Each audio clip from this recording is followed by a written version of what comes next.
वंदे मातरम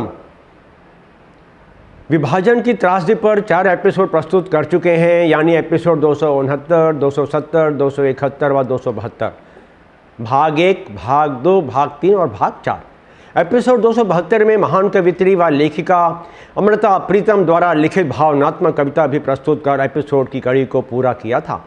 परंतु विभाजन की त्रासदी और उसके पूर्व सन 1946 में अखिल भारतीय मुस्लिम लीग के दिल दहला देने वाले विभत्स क्रूर घटनाक्रमों ने और भी एपिसोड प्रस्तुत करने के लिए मुझे प्रेरित किया। विभाजन की त्रासदी पर भाग 5 एवं भाग 6 प्रस्तुत है। भाग 5 आज और भाग 6 अगले भाग में, कृपया उसे भी आप अवश्य सुनिएगा। आज का एपिसोड भारत रत्न पूर्व प्रधानमंत्री अटल बिहारी वाजपेयी जी की कविता से प्रारंभ कर रहे हैं। बाधाएं आती हैं आए, बाधाएं आती हैं आए, घिरे घिरे प्रलय की घोर घटाएं, पाँवों को के नीचे अंगारे, पाँवों के नीचे अंगारे, सिर पर बरसें यदि ज्वालाएं, निज हाथों में हंसते हंसते, निज हाथों में हंसते हंसते, आग लगाकर जलना होगा, कदम मिलाकर चलना होगा, कदम मिलाकर चलना होगा।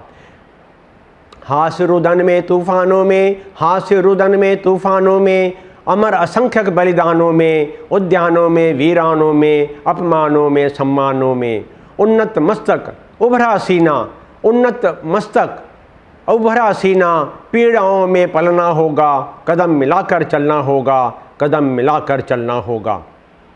जिन घटनाक्रमों को प्रस्तुत करने जा रहा हूँ, विनम्र अनुरोध है एपिसोड को आप केवल सुनिएगा ही नहीं, अपितु ऐसा प्रयास होना चाहिए कि यह एपिसोड प्रत्येक घर में पहुँचे, ऐसी आशा हम आपसे करते हैं। बीते कल को याद कर वर्तमान घटनाक्रमों की गणित समझने का प्रयास करें और हमसे यह भूल ना हो जो 1947 में कांग्रेस पार्टी ने की थी। हम सब आने वाले पीढ़ियों समृद्ध भारतीय संस्कृति धरोहर की चिंता करें। मुस्लिम लीग की सन 1906 में स्थापना हुई तो उनका उद्देश्य व लक्ष्य केंद्रित था, जो कि सैद्धांतिक व राजनीतिक तौर पर मुस्लिम समुदाय के रूढ़िवादी धार्मिक, राजनीतिक, सांस्कृतिक अधिकारों की रक्षा करना।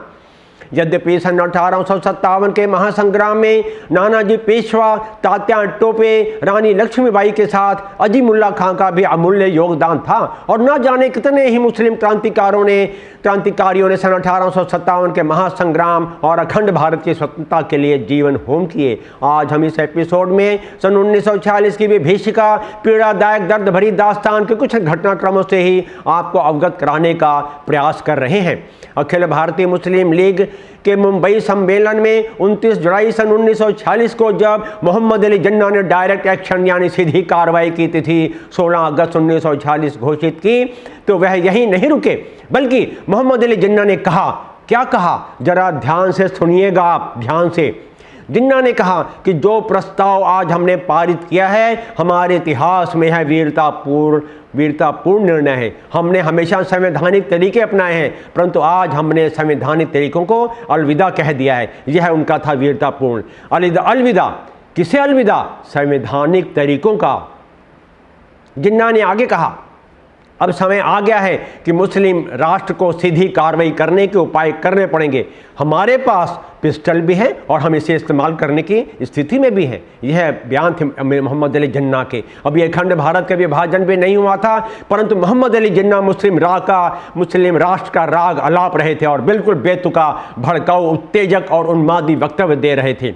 और यह कैसा दुखद और दुर्भाग्यपूर्ण कि मोहम्मद अली जिन्ना व अखिल भारतीय मुस्लिम लीग के सामने भारतीय राष्ट्रीय कांग्रेस ने नतमस्तक हो गई और घुटने टेक दिए थे, जिससे अखंड भारत के 1947 में सांप्रदायिकता और धर्म के आधार पर 2 टुकड़े कर दिए गए। सन 1946 के मुस्लिम लीग के डायरेक्ट एक्शन अर्थात सीधी कार्रवाई के लिए, जो कि हिंदुओं और सिखों के विरुद्ध थी, मुस्लिम लीग के नेताओं ने मुस्लिम समुदाय को उकसाने, उत्तेजित करने और झूठी अफवाहें फैलाकर भड़काऊ भाषणों से मुस्लिम समुदाय को एकजुट कर दिया था और मारने व आग लगाने का सामान भी उन्मादी भीड़ को उपलब्ध करवाया गया था। और उन्मादी भीड़ ने से नारे भी लगवाए थे। कैसे नारे? सुनिए ध्यान से जरा। लड़के लेंगे पाकिस्तान, मर के लेंगे पाकिस्तान, और सारा हिंदू लोग को मार दो 1946 में ये नारे थे। और उन्मादी भीड़ हथियारों के साथ हिंदुओं और सिखों पर भेड़ियों की तरह टूट पड़ी। सीधी कार्रवाई के लिए मुस्लिम लीग के कुछ जिम्मेदार नेताओं के वक्तव्य आपको बताते हैं कि उन्होंने कितने बेतुके बयान दिए थे, जिसको भी ध्यान से सुनिएगा। मुस्लिम लीग के नेता सरदार अब्दुल राब नस्तर ने अगस्त 1946 की सीधी कार्रवाई के लगभग 7 महीने पहले ही बयान दे दिया था कि खून की प्यासी कटार म्यान से बाहर आ चुकी है। आवश्यकता पड़ी तो दूसरों का खून बहाकर हम पाकिस्तान प्राप्त कर लेंगे। सुना आपने? खून की प्यासी कटार कौन कह रहा था? मुस्लिम लीग के नेता। बंगाल के भूतपूर्व प्रधानमंत्री ख्वाजा नजीमुद्दीन ने कहा था कि मुसीबत खड़ी करने के लिए 150 तरीके हैं हमारे पास, और मुस्लिम लीग अहिंसा के लिए बाध्य नहीं है तथा बंगाल का मुस्लिम समाज सीधी कार्रवाई का अर्थ जानता है और समझता भी है। इसलिए उनका नेतृत्व करने में हमें कोई भी कमी नहीं होनी चाहिए।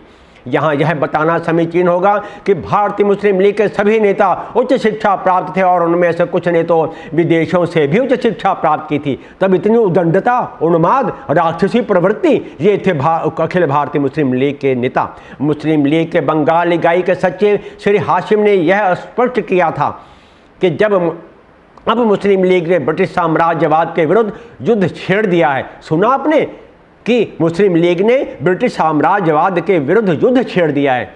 आगे ये मुस्लिम लीग का दोहरा चेहरा यानी दोहरा चरित्र, कैसा दोहरा चरित्र, इसको भी देखिए जरा आप। देखिए, सुनिए ध्यान से। आप कौन?